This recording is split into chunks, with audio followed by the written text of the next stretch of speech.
Esse trabalho que você fez, eu vejo com uma importância gigante. Porque, assim, ainda que a pessoa discorde de você, do teu jeito, do que você acredita, ainda que ela discorde, onde ela tá discordando? Pra 10 pessoas embaixo da árvore? Onde ela tá pra discordar? Cadê essa pessoa gerando conteúdo? Cadê essa pessoa dando aulão? Cadê essa pessoa mostrando entendi. que é... Dando Nossa, importância pra profissão. Entende? Porque assim, você pode ter um médico A e um médico B que discordem da maneira como agir, mas você sabe o nome dos dois, né? Sim. Que professor você sabe o nome? A gente tem tanto professor no Brasil. Cadê esses Instagram? Cadê essas pessoas fazendo vídeo? Mas é que ninguém quer ouvir o que elas falam. Ninguém quer ouvir o que elas são falam. muito chatas. Desculpa aí. Elas são um porre. É uma punheta intelectual que ninguém aguenta. É uma masturbação intelectual. É um conhecimento que só serve para elas. Só serve para academia. O que elas vão fazer com esse conhecimento? Eu sou criticada porque eu ensino regra de português. Eles me chamam de... Eles falam que eu sou burra, que eu não ensino o aluno a pensar, que eu só quero saber de ensinar a gramática. Enquanto isso, eles estão nas faculdades desconstruindo a gramática, falando que, sei lá, futuro hospital. Futuro não é adjetivo porque o hospital ainda não existe. Se o hospital não existe, futuro não é adjetivo porque não pode existir um adjetivo do que não existe. Cara, eu tenho que fumar maconha para entender isso aí. E qual que é a aplicabilidade da desconstrução da gramática que eles fazem? O que eu faço pode ser midiático, eu posso usar recursos mnemônicos bobos como funk, axé, sertanejo, caramba quatro. Mas eu faço com que as pessoas aprendam as regras da nossa língua. Eles falam que eu promovo o preconceito linguístico. Eu ouço isso demais. Ela só promove o preconceito linguístico. Não, sou eu quem eleva o nível da educação das pessoas que me ouvem. Por quê? Ninguém consegue um emprego falando menos, falando seja, falando esteja, para mim fazer. Emprego, pelo menos. Não consegue. E você pode ser meu coração até bate mais forte. Você pode ser o profissional que for super qualificado na sua área, um excelente vendedor, que na hora em que você abrir a boca e falar menos, você será julgado como uma pessoa menor. Sim. Esse é o mundo, esse é o jogo do mundo e o meu papel é fazer com que as pessoas ascendam socialmente por meio da linguagem, por meio da gramática normativa da língua portuguesa. Então, respondendo ao que você falou, por que eu tenho holofotes sobre mim? Porque eu faço a diferença, enquanto esses professores estão numa punheta intelectual na faculdade. Eu vou te contar uma coisa. Eu queria fazer letras quando eu entrei pra faculdade. Eu não tive grana, então eu fui fazer o que era público. E aí, por isso, eu fiz pedagogia. Mas eu cheguei a começar letras e tive que abandonar, porque eu não consegui pagar. Então, depois que eu terminei pedagogia, e aí já estava trabalhando, eu falei, bom, então agora eu vou fazer a pós numa área que eu goste e fui para a área da linguística. E aí, ok, e tava lá, e aí eu abandonei o curso, porque eu tive uma discussão com uma professora que ela estava defendendo que, assim, o discurso dela era, quando você está num lugar onde as pessoas dizem 3 pastel, você também fala 3 pastel. Que absurdo! Aí eu falei pra ela assim, falei, olha, eu não vou sair por aí corrigindo as pessoas no lugar onde elas estão.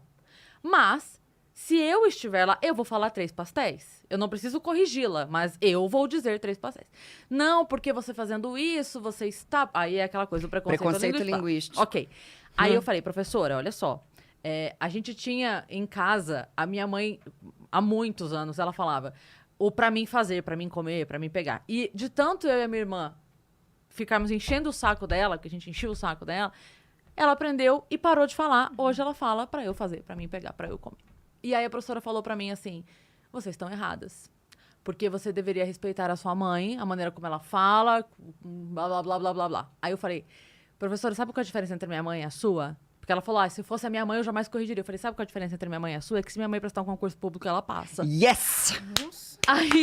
E aí virou aquele... Eu abandonei o curso.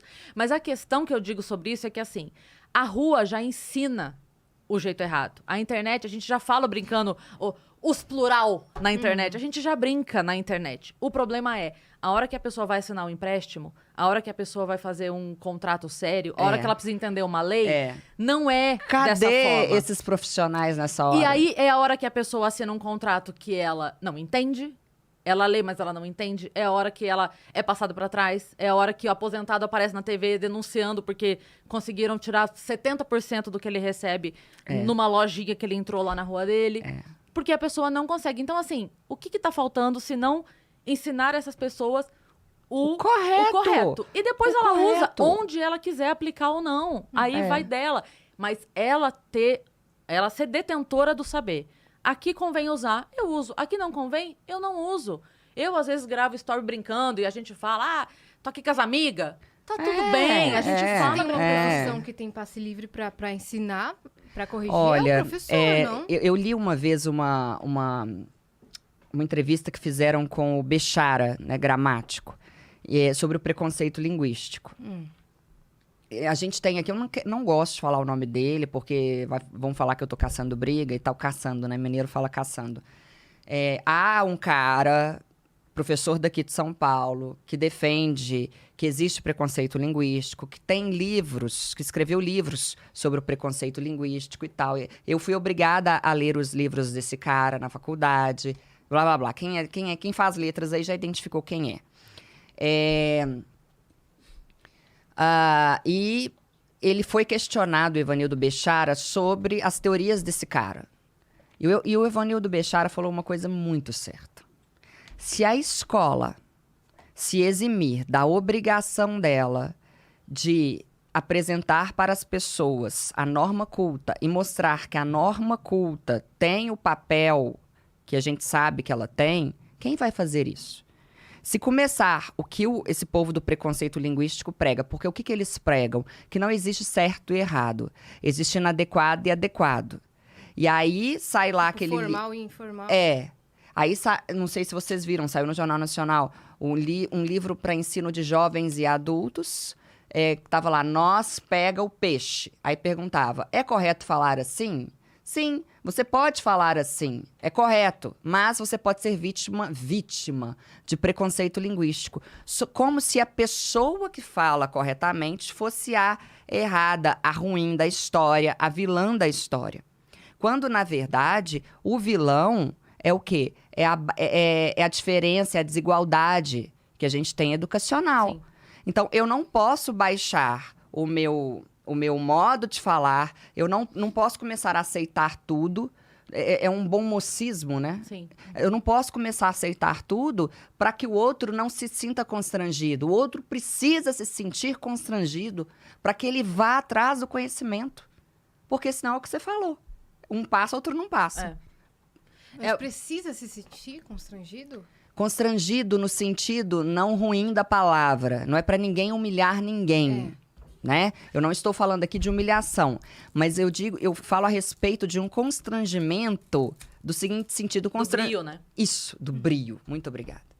É necessário que a gente faça com que as pessoas queiram. E é interessante, assim, como que não se valoriza, né? O português, o estudo na nossa sociedade.